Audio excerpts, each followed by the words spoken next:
Hola oyentes de Radio Sefarad y bienvenidos a esta crónica que cada 2 semanas nos sirve desde Chile Michelle Hafemann. ¿Qué tal, Michelle? Hola Jorge, ¿cómo estás? ¿Bien y tú? Muy bien, y con ganas de escuchar lo que nos vas a contar porque se habla de unos proyectos que tienen que ver con la educación en los derechos humanos, ¿verdad? Sí, exactamente. Yo les quería comentar de dos iniciativas que han anunciado instituciones comunitarias que tienen que ver específicamente, como dice, con la educación para la memoria y los derechos humanos. Quizás antes de hacer una breve introducción, bueno, igual que lo sucedió en España, Chile vivió una dictadura muy fuerte entre los años 73 y 88, que fue el año en que en el fondo ganó la opción de que no continuara el gobierno de Augusto Pinochet, y se ha desarrollado durante la década de los 80, pero intensamente durante la década del 90, una línea académica y de investigación respecto de memoria y derechos humanos. Yo te diría, y te lo digo también por experiencia personal, porque yo tuve oportunidad de trabajar con una de las corporaciones que desarrolla actividades en este sentido, principalmente conducida tanto por profesionales de las áreas de las ciencias sociales que son sensibles a estos temas, y también por agrupaciones de expresos políticos, de familiares de detenidos desaparecidos, que se fueron constituyendo en organizaciones que no solo preservaban la memoria física, ¿no? Los lugares de detención, que también es un lugar, o sea, es un proceso que muy similar al que pasó en Argentina, sino también la memoria en cuanto a los idearios políticos, y tomaron la posta de asumir una conducción en el desarrollo de marcos teóricos para la educación en memoria y derechos humanos. Tengo que decirte que, de hecho, uno de los referentes en esta materia es Abraham Maguenzo, que ha desarrollado, por ejemplo, guías de visita, de recorrido para grupos de profesores con estudiantes de ex centro de detención, como por ejemplo el de Villa Grimaldi, que hoy se llama Parque por la Paz Villa Grimaldi, y en el fondo que tienen todo por un objetivo: cómo tú le traspasas a los estudiantes un relato histórico de lo que pasó, y también en el fondo cómo los hace reflexionar respecto a los valores que fueron trastocados o valores que estuvieron en juego durante ese proceso, y los hace de cierta forma aplicar esa enseñanza a lo que vivieron hoy, ¿cierto? En el sentido de lo que se conoce como el nunca más, que nunca más se vuelva a vivir en un país una situación de un quiebre político tan intenso que enfrente prácticamente a dos medios de la población, porque en Chile hasta el día de hoy lo que dicen los cientistas políticos, el clivaje a favor y en contra del régimen militar, se mantiene casi en un 50-50%, y que se eduque las nuevas generaciones para la reconciliación y no para mantener estas divisiones que fueron finalmente las que nos llevaron a esa situación de odiosidad del pasado. Y en esta línea de estudio, la experiencia respecto de cómo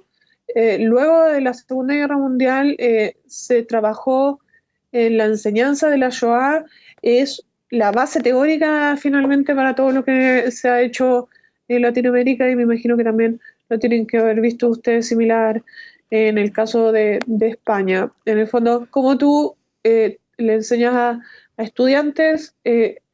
a enfrentar este trauma histórico y a sacar las conclusiones que guíen una vida de convivencia y de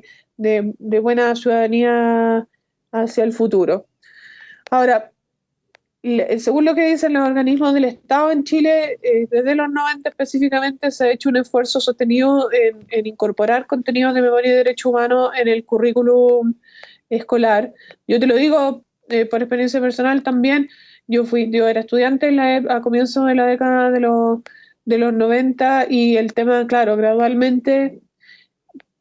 inicialmente de manera muy, muy, muy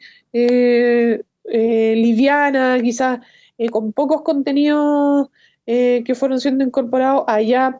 la época de hoy, en que yo veo a mi hija que dentro de la materia que ella estudia, por ejemplo, respecto de historia de Chile, se habla del quiebre del 73, de las facciones políticas, del gobierno que estaba en curso, de los políticos que en el fondo apoyaron el golpe militar, de lo que sucedió después, tanto en la reestructuración política del país, sino también a nivel lamentablemente, lo que fue la violencia política y la represión. Claro, ha habido efectivamente un tránsito increciendo desde 1990 hasta ahora, pero aún así, lamentablemente, la educación para la memoria y los derechos humanos no es un eje transversal en el fondo los contenidos educativos que se transmiten a los chicos que cursan la primaria y la secundaria, no así como ha sido, por ejemplo, el estudio de la Shoah en Europa, aun cuando actualmente nosotros vemos noticias que dicen, alertan respecto, por ejemplo, la semana pasada veía una respecto de que en Inglaterra los contenidos de la Shoah iban a ser sacados de los contenidos obligatorios que se estudian en los colegios, ¿no? Y acá, lamentablemente, no solo respecto de lo que es la historia reciente de Chile, sino también de lo que es la historia de contemporánea universal, específicamente en la Segunda Guerra Mundial, también vemos una debilidad en el tratamiento de los contenidos. Yo, como te decía, estuve en contacto con gente del Museo Interactivo Judío a propósito de esta iniciativa y de otros proyectos en la misma línea, y me comentaban que, por ejemplo, gradualmente en los colegios en Chile ya no se lee el diario de Ana Frank. Pasó de ser una lectura obligatoria a ser una lectura optativa, y entre las opciones de lectura optativa, digamos, por ejemplo, cuando les toca a los profesores del área del lenguaje tratar la unidad de derechos humanos y uno de los textos que se puede leer es el diario de Ana Frank, optan por otro de los textos sugeridos, que entiendo que uno es El niño del pijama raya, y en otros casos hay un libro de un autor chileno que se llama El canario polaco. Claro, los tres textos tratan sobre Holocausto, pero uno de ellos, el de Ana Frank, es contemporáneo al Holocausto y trata la vivencia en primera persona de una niña, ¿cierto? Como todos sabemos nosotros la historia, que vivía en la clandestinidad en Holanda, ocultándose con su familia de los nazis. Y aún más preocupante que eso, me comentaba la gente del Museo Judío, es, por ejemplo, escuchar cuando los chicos hacen el recorrido del museo, que tiene dos partes, uno de historia hebrea y uno de Shoah, escucharlos hacer preguntas respecto, por ejemplo, de la veracidad de la Shoah.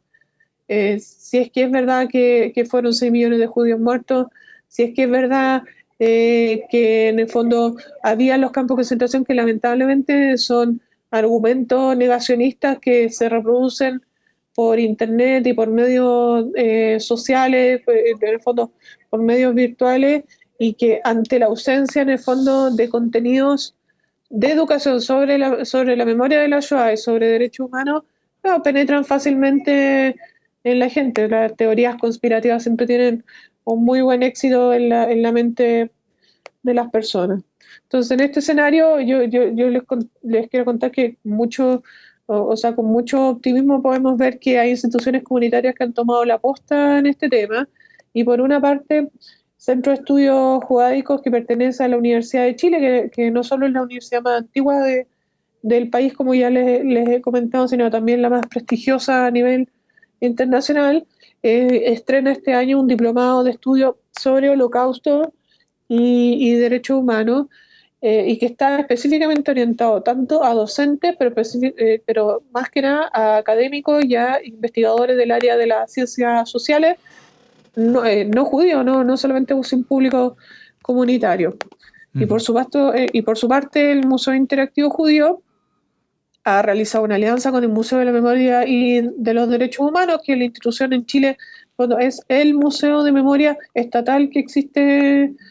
en Chile, que por supuesto aborda todo el periodo, yo diría desde el año 70 hasta principios de los 90. Ellos van a realizar un seminario sobre educación en derechos humanos, holocausto y dictadura chilena, que se va a realizar en el museo, que tiene a especialistas del museo